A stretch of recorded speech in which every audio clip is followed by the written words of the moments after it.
ঘন কুয়াশায় আলাদা সড়ক দুর্ঘটনায় টাঙ্গাইলে ৩ জন, কুমিল্লায় ৩ জন সহ ৪ জেলায় ৯ জন নিহত হয়েছে। টাঙ্গাইলের সখীপুরে আলাদা সড়ক দুর্ঘটনায় ৩ জন নিহত হয়। বেরবাড়ি সখীপুর থানার গেট সংলগ্ন এলাকায় এবং কুতুবপুর এলাকায় এই দুর্ঘটনা ঘটে। এদিকে কুমিল্লার বুড়িচং সড়কের পালপাড়া এলাকায় মোটরসাইকেল নিয়ন্ত্রণ হারিয়ে ৩ আরোহী নিহত হয়েছেন। অন্যদিকে নাটোরে সড়ক দুর্ঘটনায় ট্রাকের চালক সহ এক বুদ্ধি প্রতিবন্ধী নিহত হয়েছে।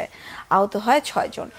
সদর উপজেলার নাটোর বগুড়া মহাসড়কের ডাল সড়ক এলাকায় নিয়ন্ত্রণ হারিয়ে ট্রাক চালক হুসাইন ও নাটোর রাজশাহী মহাসড়কের চাঁদপুর এলাকায় গাড়ি চাপায় বুদ্ধি প্রতিবন্ধী এক নারী নিহত হয়েছেন।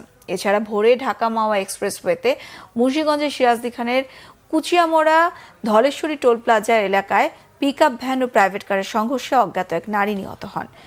গুরুতর আহত আরও ৩ জন। পুলিশ জানায়, ঘন কুয়াশার কারণে প্রথমে নিয়ন্ত্রণ হারায় প্রাইভেট কারটি, পরে গতি নিয়ন্ত্রণ করতে না পেরে পরপর ২টি পিকআপ ভ্যানের সাথে প্রাইভেট কারের সংঘর্ষ হয়।